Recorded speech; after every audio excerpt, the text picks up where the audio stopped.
Bismillahirrahmanirrahim. Okey. Assalamualaikum dan salam sejahtera. Okey. Bab 14. Tajuk bab 14 adalah sokongan dan pergerakan dalam manusia dan juga haiwan. Okey. 14.1. Okey, jenis rangka. So dalam subtopik ni apa yang kita akan belajar? Kita akan belajar menyelaikan jenis-jenis rangka. So kita sebenarnya ada 3 jenis rangka. Kita ada rangka hidrostatik, kita ada rangka luar dan satu lagi adalah rangka dalam. Kemudian kita nak tengok sini apakah kepentingan sistem rangka kepada manusia dan juga haiwan. So kita teruskan. Okey, now sistem rangka ni sebenarnya kepentingan yang paling utama sekali adalah untuk pergerakan dan juga untuk sokongan. So, sokongan ni kenapa dia penting untuk menghasilkan keseimbangan dan kestabilan. Okey, semasa organisma tu bergerak. Kemudian kenapa kita mesti bergerak? Kita bergerak, katakanlah haiwan perlu bergerak adalah untuk mendapatkan makanan, tempat tinggal, perlindungan dan juga pasangan. So, pergerakan ni juga dapat menyelamatkan diri haiwan daripada musuh dan mengelakkan daripada bahaya. Maksudnya musuh apa? Contohnya mengelakkan daripada pemangsa. Now, sokongan ni macam mana kita daripada sistem rangka kita boleh mendapat sokongan? Dengan cara di rangka kita, ada tempat rangka kita ni fungsi dia adalah untuk tempat pelekatan otot dan juga rangka ni juga berfungsi untuk melindungi organ, menyimpan mineral seperti kalsium, fosforus dan juga membentuk sel darah merah. Okey. Now, ni tadi kita dah kata rangka kita ada 3 jenis. Sistem rangka ada 3 jenis. Kita ada rangka hidrostatik which is untuk cacing. Kita ada rangka luar which is ini untuk serangga. Kita ada rangka dalam, ini adalah untuk manusia.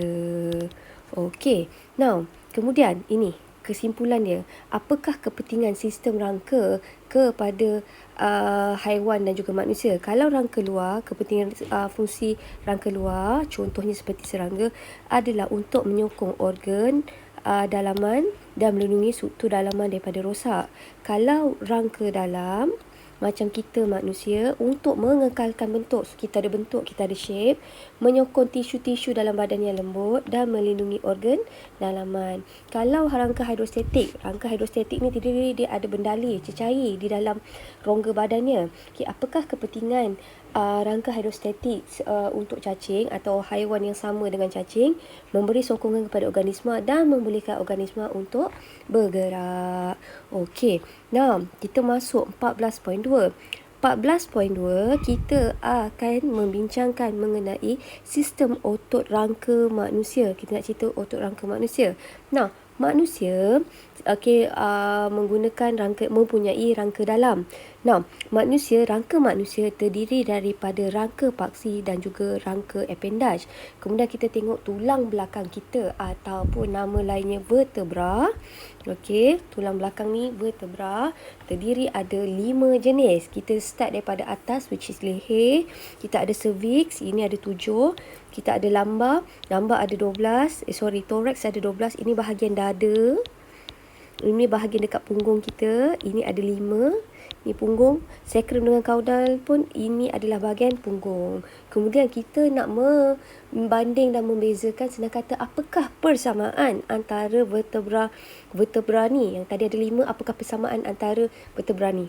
Okey. Kemudian kita tengok apakah itu sendi. Sebenarnya sendi ni apa? Sendi adalah tempat pertemuan tulang dengan tulang, kita kenali sebagai sendi. Kemudian sendi ni kita pecahkan mengikut pergerakan. Kalaulah mengikut pergerakan, so kita ada sendi tidak bergerak which is sutur, which is dekat kita punya tengkorak. Kita ada sendi bergerak sedikit dan sendi bergerak bebas. Kemudian sendi yang boleh bergerak tu kita kenali dia sebagai sendi engsel. So yang ini special, kita akan belajar struktur sendi engsel. Apakah yang ada di sendi engsel? Sendi engsel terdiri pada tulang, kita ada rawan, otot rangka, tendon, ligamen, membran synovia dan bendalih synovia. So kita teruskan. Tadi kita dah cakap, okey, fungsi sistem rangka kan. So di sini kita just refresh balik. Kepentingan sistem rangka sebenarnya adalah memberi bentuk dan juga juga sokongan. 6. Membolehkan manusia dan haiwan untuk bergerak. Melindungi organ dalaman, contoh seperti jantung, peparu dan otak. Dan juga tulang kita ni, tulang yang dapat menghasilkan sel darah merah, kita panggil dia sumsum tulang. Dan juga apakah fungsi tulang?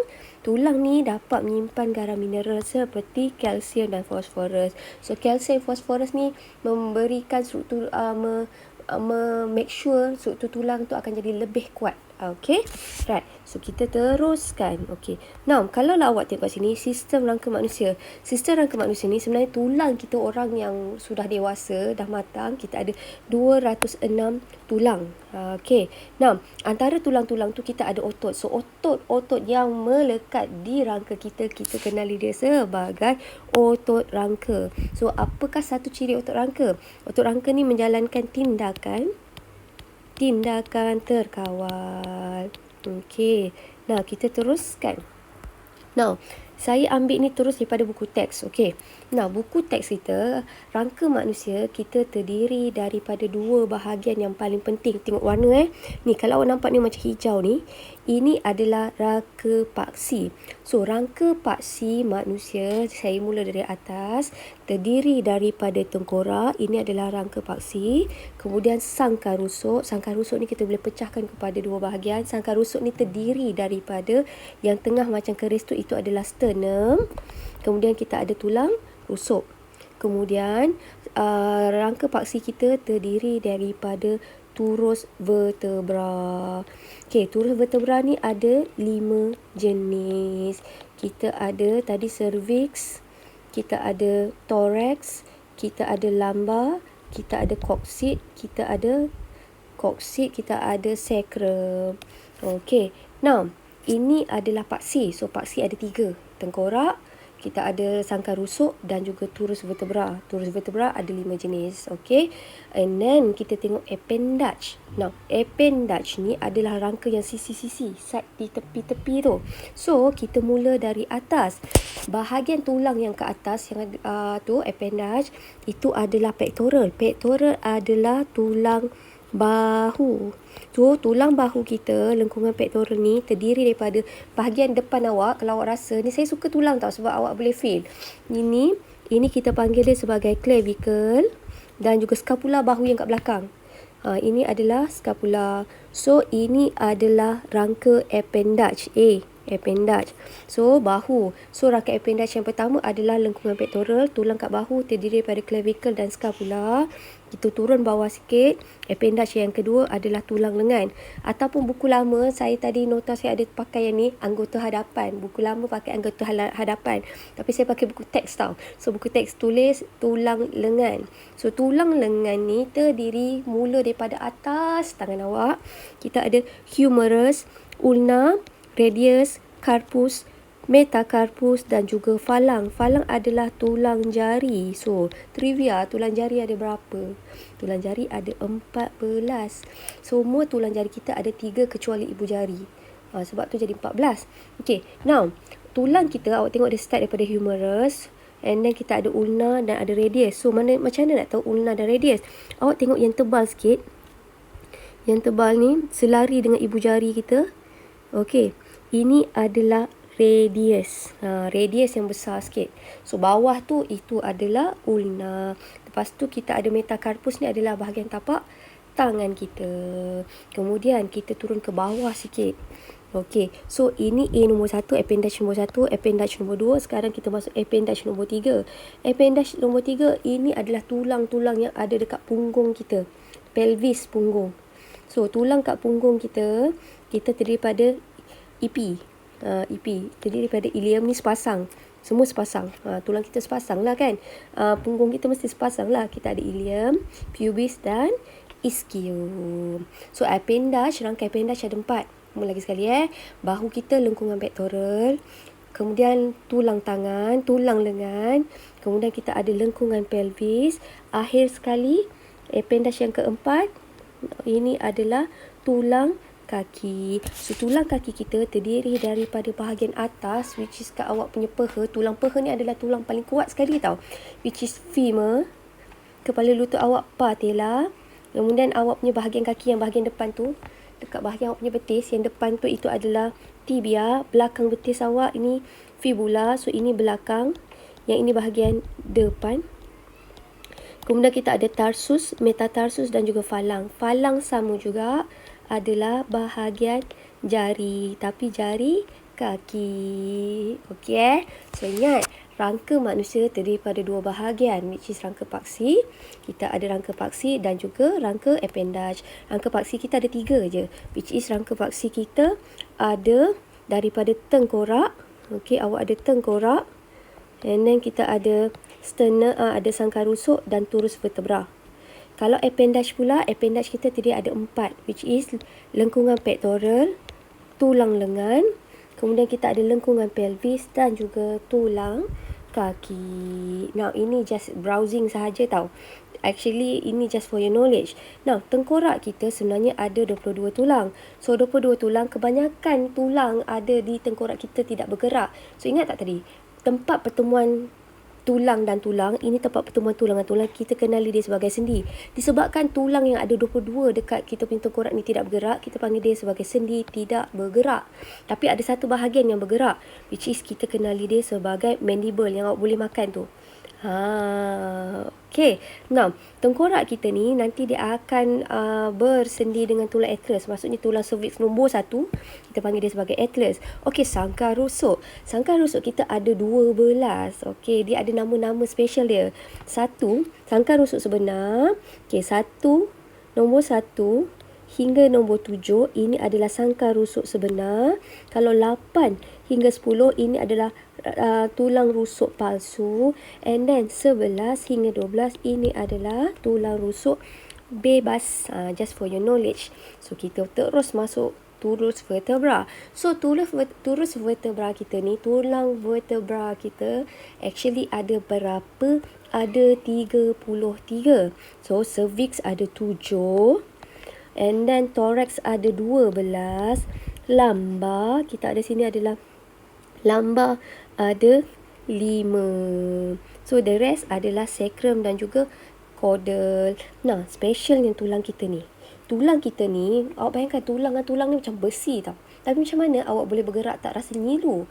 Ini disebabkan antara tulang dengan tulang kita ni, dia ada satu tulang yang lembut yang kita kenali dia sebagai cakra rawan. So, apakah fungsi cakra rawan? Dia untuk menyerap, hentakan dan mengurangkan geseran. So, bila awak bergerak, awak pusingkan badan awak tak rasa sakit. Okey, kalau orang slip disc tu macam mana? Slip disc disebabkan cakra dia ni bergerak. Okey, bila bergerak lari daripada kedudukan asal, itu yang orang yang kena slip disc dia akan rasa sakit, ngilu. Okey. Alright, kita teruskan. Tadi dah cakap kan? Ni lebih detail. Vertebra cervix kita, which is bahagian leher, ada 7. Thorax ni bahagian dada tau. Dada. Punggung pula tadi saya cakap, silap. Okey. So, lumbar adalah bahagian pinggang. So, lumbar ni bukan punggung. Lumbar ni adalah bahagian pinggang. Kalau lengkungan pelvis adalah punggung. Okey. Now, so dekat lumbar ni adalah tulang pinggang. And then kita ada 5 sacrum dan kita ada coccyx. Seterusnya. Now, kat sini antara tulang dengan tulang, saya terus ambil yang ni tau. Awak tengok ni, tulang ni macam serupa. Macam lah serupa, tapi dia ada beza. Dia ada feature-feature khas tau. So, antara tulang dan tulang ni, diorang ada persamaan. So, apakah persamaan antara tulang-tulang ni? So, macam awak bayangkan ada 5 orang adik-beradik. Yang nombor 1 sampai nombor 3 muka lebih kurang. Nombor 4, nombor 5 macam pelik sikit. So, nombor 1 ni kat long tu cervix. And then kita ada thorax, kita ada lumbar. Yang ni macam lebih kurang. So, kita nak tengok apakah persamaan antara cervix, thorax dan juga lumbar. So, yang bungsu ni, dua bungsu ni, sacrum caudal ni dah memang pelik sikit. Okay. Alright. So, kita tengok apakah persamaan vertebra, cervix, thorax dan juga lumbar. So, tengok daripada sini. So, persamaan antara vertebra paling atas, cervix, thorax dan lumbar. Persamaannya dia ada satu tajam-tajam ni. Ini kita panggil sebagai cuaran. So, pertama persamaannya mempunyai cuaran spina. Kedua, dia ada cuaran yang sepasang. Kita panggil dia sebagai cuaran melintang. Ketiga, dia ada bahagian yang tengah ni macam dia punya tapak ni. Ini bahagian tapak ni. Ini kita panggil dia sebagai Sentrum. So, struktur asas vertebra cervix, thorax dan lumbar persamaannya. Okey, ketiga-tiga vertebra ni mempunyai cuaran spina, cuaran melintang dan juga sentrum. Okey, now sentrum ni kecuali ada satu yang tak ada sentrum. Yang tak ada sentrum adalah vertebra atlas. Vertebra atlas ni adalah vertebra cervix yang nombor 1. Ni vertebra cervix nombor 1 ni tiada sentrum. Okey. Alright, tiada sentrum. Okey, so kita teruskan ini Now, ini yang pertama sekali, ini kita kenali sebagai cervix. So Kak Long, bayangkan Kak Long yang sulung adalah cervix. So cervix ni pula dia macam kembar 3 tapi kembar tak seiras. Yang pertama adalah atlas. Yang kedua adalah axis. Yang ketiga, okey, bukan 3 tau, ada 7 orang cervix, ada 7 cervix. Nombor 1 atlas, nombor 2 adalah axis. Yang nombor 3 hingga nombor 7 ni, ini semua muka dia sama macam ni. Okey, now atlas, okey. Nak saya bagi awak satu. Kenapa Tuhan jadikan atlas dan juga axis ni berbeza? Atlas ni sebenarnya untuk pergerakan apa? Adalah pergerakan awak mengangguk. Yes movement. Ini masa awak mengangguk. Yes movement mengangguk. Yes movement. Okey. Awak menggunakan tulang cervix nombor 1. Yes, angguk. Kalau no movement, geleng, awak gunakan cervix nombor 2. So nombor 2 ni adalah untuk no movement ataupun menggeleng. Menggeleng. So ada sebab kenapa dia pelik. Okey, so lepas tu kita tengok yang pelik je tau. Kita tengok yang pelik. So yang pelik lagi satu, kalau kat axis ni sahaja yang mempunyai cuaran odontoid. Okey, ini pelik. So cuaran odontoid ni hanya dimiliki oleh axis, which is vertebra cervix nombor 2. Okey, now lepas tu ada ciri special yang lain tau. Cervix ni, vertebra cervix ni dia ada satu ciri special. Dia sahaja yang mempunyai foramen melintang. Ini foramen melintang. Ini tempat letak salur darah dan juga saraf. Okey, so tengok yang special je, foramen melintang. Kemudian kita pergi kat bahagian thorax ataupun bahagian dada. So bahagian thorax dan bahagian dada ni pun ada satu ciri yang special. Vertebra ini mempunyai cuaran spina yang paling panjang. Kemudian vertebra lumbar.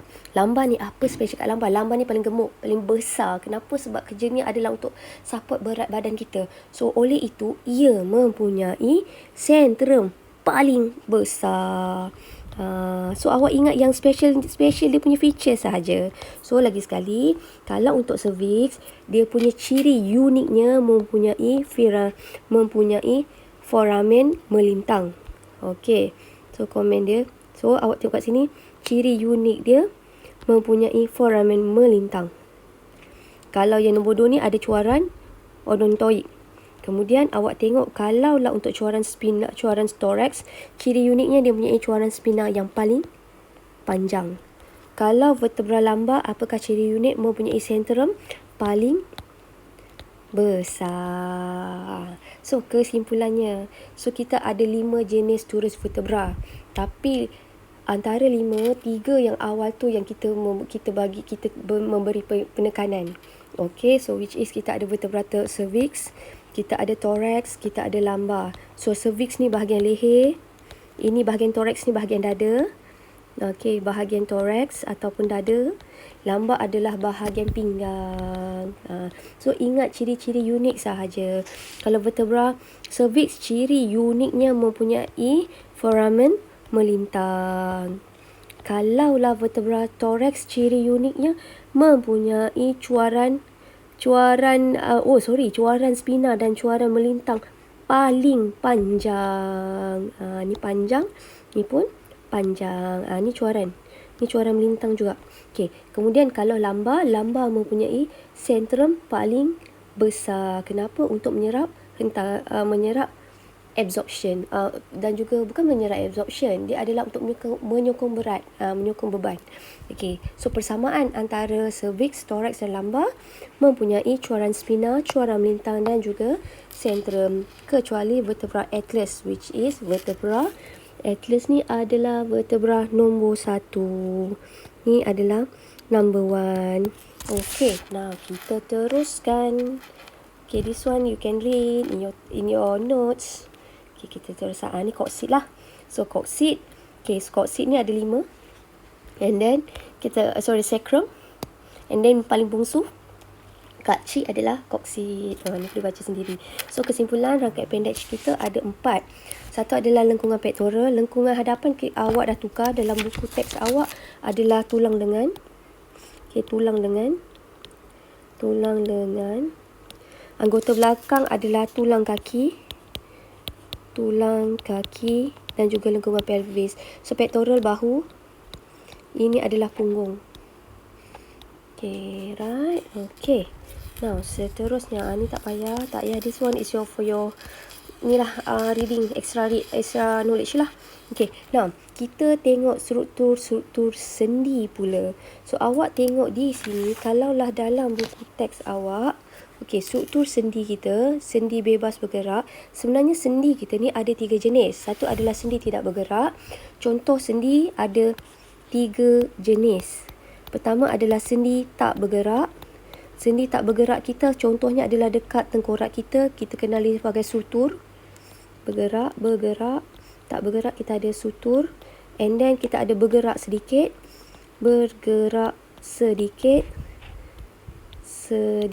Ini adalah kita punya vertebra.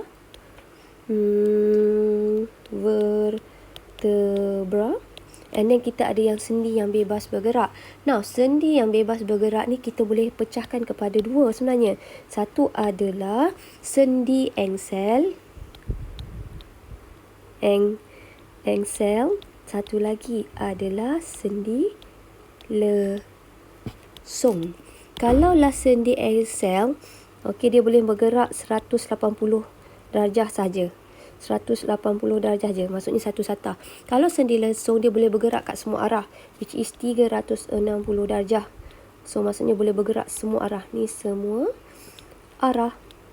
Ini satu sata. Okey, so kita tengok kat sini. Okey, apakah yang ada pada struktur sendi? Again, apakah itu sendi? Sendi adalah tempat pertemuan tulang dengan tulang. So, dekat sini saya cakap, kalau tulang jumpa dengan tulang, dia bergeser, dia sakit tau. Macam tulang dengan tulang ni macam besi. Besi jumpa besi, bergeser. Tapi macam mana kalau you guys bergerak, kita tak rasa? Nilo adalah disebabkan ada struktur-struktur khas yang ada di sendi. Which is, pertama kita ada kapsul. Kapsul ni macam penutup tulang tau. So, dia membaluti sendi dan memberi perlindungan kepada sendi. Kemudian, ni kapsul di sini. Oh, sorry sayang. Sini kapsul. Salah. Okay, this one adalah rawan. So, rawan ni bertindak sebagai cushion yang boleh menyerap hentakan dan mengurangkan geseran. Kemudian, kita ada bendalih, pelincir. So, untuk mengurangkan geseran, which is kita panggil bendalih synovial. Dan bendalih synovial ni ada penutupnya yang kita panggil dia sebagai membran synovial. So, ini adalah contoh sendi. Okey. Now, ini tadi kita dah cakap. Okey. Now, sendi bergerak ada 2 jenis. Okey. Kita ada 2 jenis. Satu adalah sendi lesung. Sendi lesung ni boleh bergerak semua arah. Okey. So, awak boleh macam berjoget semua arah. So, contoh sendi yang boleh bergerak kat semua arah adalah kat bahu awak. Sendi bahu antara humerus dengan pectoral dan juga kat punggung. So, sendi lesung adanya di bahu dan juga di punggung. So, dia boleh bergerak macam mana? Dia boleh bergerak kepada semua arah. Semua arah. Kalaulah sendi engsel ni pergerakannya hanya pada satu sata. 180 lah. Satu sata. So, contohnya adalah pada siku, jari tangan dan tulang kaki. So, siku dan juga jari. Okey, tadi saya lupa lah. Kalau lah awak tengok kat sini, tadi saya tak ada cerita pasal ligamen dengan ni ke? Oh, belum. Okay, ligamen dan juga satu lagi adalah tendon. Ni lah contoh-contohnya. Okay. Alright, ini contoh-contohnya. Okay, kemudian kita nak tengok tadi, ini adalah struktur sendi. Okey, dekat sutur sendi kita ni tadi kita dah cakap kita ada benda synovia, kita ada membran, kita ada tulang rawan. Okey, dan kita tambah sikit. Dekat antara tulang-tulang ni ada lagi feature khas, which is kita ada otot rangka, kita ada tendon, kita ada ligamen. Okey, sebenarnya tendon dengan ligamen ni ada persamaan tau. Persamaan antara tendon dan ligamen, kedua-dua ni adalah tisu penghubung. Okey, cuma kalau tendon hubungkan apa dengan apa? Tendon hubungkan tulang dengan otot. So ini tendon. Fungsinya menghubungkan tulang dengan otot. Kalaulah ligamen fungsinya hubungkan tulang dengan tulang. Okey, so far okey So, apakah persamaan? Dua-dua tisu penghubung. Cuma apakah yang dia orang hubungkan tu berbeza. Kalau ligamen menghubungkan tulang dengan tulang, kalau tendon menghubungkan otot dengan tulang. Okey, now ini sudah. Now ada perbezaan yang lain. Tendon ni dia tidak kenyal, strukturnya tidak kenyal, manakala ligamen ni strukturnya adalah kenyal. Okey, so dari segi struktur, yang ini tak kenyal, yang ini adalah kenyal. Okey, now tadi kita kata apa-apa otot. Okey, apakah nama otot yang membaluti tulang kita? Kita kenali dia sebagai otot rangka. So, otot rangka terdiri daripada apa? Terdiri daripada berkas gentian otot, saraf dan juga banyak salur darah. Nah, otot rangka ni dijadikan berpasangan. Contohnya macam bicep dengan tricep. So dia mesti berpasangan. Tapi berpasangan yang bertindak berlawanan. Maksudnya kalau satu otot tu mengecut, satu lagi mengendur. So otot rangka ni dia terdiri berpasangan. Tapi sifatnya adalah antagonis. Apakah yang dimaksud antagonis? Apabila satu otot tu, katakan kalau bicep awak, bicep mengecut, kecut, tricep kendur. So kalaulah macam ni, bicep mengecut dan tricep ni kendur, so tangan awak ni bengkok. So tangan jadi bengkok. So pergerakan ni adalah disebabkan oleh otot rangka. So kalau awak boleh luruskan tangan dan bengkokkan tangan adalah disebabkan oleh otot rangka. Tapi otot rangka tu bekerja berlawanan. Satu mengecut, satu mengendur. Okey. Now, otot yang boleh meluruskan anggota badan semasa mengecut. Otot yang boleh meluruskan anggota badan semasa mengecut disebut otot extensor. Contoh tadi, otot tricep. Otot tricep adalah otot yang membengkok apabila membengkokkan anggota semasa mengecut disebut flexor. Okey, so ini awak boleh tengok dalam nota awak. Ini yang saya kata tadi, ini adalah gentian. Dan mempunyai banyak kapilari darah. Sebab nak melakukan banyak pekerjaan, so perlukan banyak kapilari darah lah. Okey, maksudnya perlukan darah dan juga perlukan banyak tenaga. Okey, so pengecutan otot memerlukan tenaga dan juga ATP. So ni, ini adalah dalam buku teks tingkatan 5 KBSM yang lama. So, alright. So, itu sahaja untuk tajuk yang ini. Alright. Saya minta maaf atas segala salah dan silap. Terima kasih.